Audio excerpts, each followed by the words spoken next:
আমরা আমন্ত্রণ করতে বেরিয়েছি মাঝি ডেকোমরল ঘোড়োয়ারদের তাদের শালপাতার মাধ্যম দিয়ে 30 তারিখে সিধু কানুর মূর্তিতে মাল্যদান এবং বর্ণাঢ্য শোভাযাত্রায় সকলে যাতে উপস্থিত থাকে সেজন্য পাড়ায় আমন্ত্রণ জানাতে এসেছিলাম।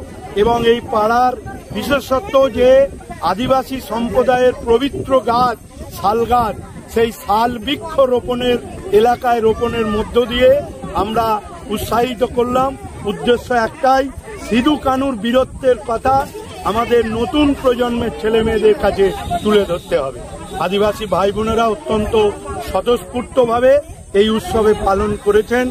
সকাল থেকে দারাটা, কামদেবপুর, মোড়া, সোদপুর, হাজরা মোড়, বালিয়া মধ্যপাড়া এবং হরিশপুর, জঙ্গল, নারায়ণপুর, সুরের পাড় এবং এখানে আমাদের নিমডাঙ্গা, নারায়ণপুর আমরা সকলে এসেছিলাম। খুব সুন্দর অনুষ্ঠান হয়েছে।